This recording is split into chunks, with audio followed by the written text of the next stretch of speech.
قابل قدر ماؤں، بہنوں، بھائیوں اور بزرگوں، اللہ سبحانہ و تعالیٰ آپ کو دنیا آخرت کی وہ ساری سعادتیں اور خوشیاں نصیب فرمائے جو اللہ سبحانہ و تعالیٰ اپنے نیک بندوں کو عطا فرماتے ہیں۔ آج ہم جس موضوع پہ بات کریں گے وہ ہے کہ کیا جادو کے ساتھ انسان کے جسم پہ کون کون سی تکلیف آتی ہیں، یعنی جادو کے ساتھ انسان کے جسم پہ کون کون سی تکالیف آ سکتی ہیں، کچھ تھوڑی ڈیٹیل آپ کے سامنے وضاحت سے کی جائے گی۔ اگر آپ چینل پر نئے ہیں تو ویڈیو شروع کرنے سے پہلے چینل کو سبسکرائب کر دیں، بیل آئیکن کے بٹن کو دبا دیں تاکہ آئندہ آنے والی ویڈیو میری آپ تک پہنچتی رہے۔ اور اگر آپ کوئی سوال پوچھنا چاہیں تو کمنٹ کر کے ضرور مجھ سے سوال پوچھیں۔ اس میں سب سے پہلے ہم دیکھتے ہیں جادو کے مریض کے اوپر، تو جب جادو ہو رہا ہوتا ہے تو اس وقت مریض کو تکلیف نہیں ہوتی، یعنی جادو کے جو شروع کے اثرات ہوتے ہیں، ابھی جادو کیا جا رہا ہے لیکن ابھی جادو اپنی مکمل حالت کو نہیں پہنچا، یعنی جادو کا جو عمل ہے وہ پورا نہیں ہوا، تو اس دوران میں جس کے اوپر جادو کیا جاتا ہے اسے تکلیف نہیں ہوتی۔ لیکن جیسے ہی جادو کر دیا جاتا ہے تو جادو کرنے کے بعد بعض اوقات بیماری پیدا ہوتی ہے، بعض اوقات اس کے دماغ پر اثر کرتی ہے وہ چیز، یعنی وہ جو جادو ہوتا ہے بعض اوقات تو بیماری پیدا ہوتی ہے لیکن بعض اوقات اس کے دماغ پر وہ اثر کرتی ہے اور ذہنی طور پہ انسان تکلیف محسوس کرتا ہے، یعنی اس کا ذہن ایک ہی چیز کی طرف مائل ہو جاتا ہے اور وہ ہر چیز کو ججمنٹ اچھے طریقے سے نہیں کر سکتا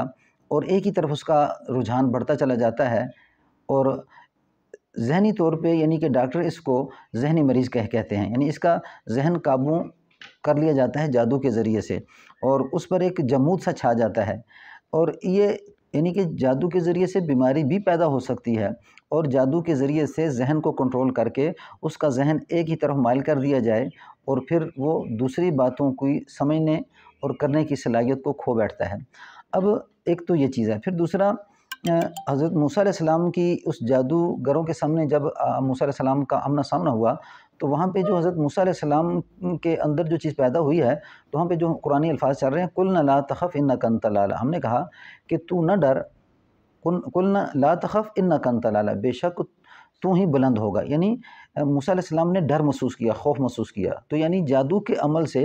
ڈر اور خوف کا محسوس ہونا یہ ہو سکتا ہے۔ تو جب موسیٰ علیہ السلام نے یہ عمل یہ جو محسوس کیا تو اللہ نے حکم دے دیا وَأَلْقِ مَا فِي يَمِينِكَ، ڈر نہ، یعنی کہ یہاں یہ پتہ چلتا ہے کہ جادو کے اثر سے ڈر اور خوف پیدا ہوتا ہے۔ تو پھر اللہ نے فرما دی کہ آپ کے جو ہاتھ میں وہ ڈال دے، تو اب موسیٰ علیہ السلام کے ہاتھ میں کیا تھی؟ لاٹھی تھی۔ وَأَلْقِ مَا فِي يَمِينِكَ تَلْقَفْ مَا صَنَعُوا، ڈال دے جو تیرے ہاتھ میں، إِنَّمَا صَنَعُوا كَيْدُ سَاحِرٍ، یہ تو جادو ہے جو لے کے آئے، وَلَا يُفْلِحُ السَّاحِرُ حَيْثُ أَتَىٰ، تو جادوگر جہاں چلا جائے کامیاب نہیں ہو سکتا۔ پھر اللہ نے ایک تو یہ کہا کہ جادوگر جہاں چلا جائے کامیاب نہیں ہو سکتا، یعنی ذہنی طور پہ کوئی پریشانی ہوتی ہے لیکن اللہ نے جادو کی تکلیف کو اتنی بڑی تکلیف نہیں کہا۔ پھر اگر يُحِقُّ اللَّهُ الْحَقَّ بِكَلِمَاتِهِ وَلَوْ كَرِهَ الْمُجْرِمُونَ، اللہ حق کو ظاہر کر کے رہیں گے، یعنی جب علاج اس کا کیا جاتا ہے قرآن حدیث کی روشنی میں تو الحمدللہ اس کا علاج بہت کارآمد ہے، کیونکہ یہاں پہ حق اور باطل کا مقابلہ چل رہا ہے، یعنی سامنے کون ہے؟ موسیٰ علیہ السلام، اور موسیٰ علیہ السلام کو جو اللہ نے علم عطا کیا ہے اس کا مقابلہ کس سے چل رہا ہے؟ جادوگروں سے چل رہا ہے۔ تو یہاں پہ علم قرآن ہے اور حدیث ہے، اور اس کا مقابلہ جب جادوگر کریں گے کوئی جادو تو اس کا علاج بھی قرآن حدیث سے کیا جاتا ہے۔ تو یہاں اللہ حق کو ظاہر کر کے رہیں گے اگرچہ مجرموں کو برا لگے، یعنی جو دشمن ہوتا ہے اسے تکلیف ہوتی ہے کہ یہ انسان کیوں ٹھیک ہو گیا، کیوں تندرست ہو گیا، تو اللہ نے فرمایا کہ اگرچہ یہ مجرموں کو برا لگے لیکن اللہ اس حق کو ظاہر کر کے رہیں گے۔ ایک تو یہاں پہ ہمیں یہ پتہ چلا۔ پھر دوسرے حضرت محمد صلی اللہ علیہ وسلم پر جب جادو کا اثر ہوا تو اس اثر میں آپ کو جو چیز ذہنی طور پہ جو پیش آئی وہ یہ تھی کہ آپ بیویوں کے پاس جانا بھول جاتے تھے، یعنی آپ کو یہ معلوم نہیں ہوتا تھا بس اوقات کہ میں کون سی بیوی کے پاس گیا ہوں اور کون سی بیوی کے پاس نہیں گیا۔ تو اب یہاں پہ ایک ذہنی جو کیفیت بن رہی ہے وہ آپ صلی اللہ علیہ وسلم کو جو تکلیف محسوس ہو رہی ہے وہ ایک چیز کا بھولنا ہے۔ تو یعنی یہاں پہ یعنی کہ دماغی طور پہ ایک انسان کے اوپر جب جادو کیا جاتا ہے تو اس طرح کا وہ اس چیز کو بھول بھی سکتا ہے اور اس طرح کی بیماری لاحق ہو سکتی ہے۔ اسی طرح یعنی پھر جادو کے اثر سے یعنی کہ مختلف سمٹم ہیں کہ جس میں معدے کی تکلیف کا ہونا، اسی طرح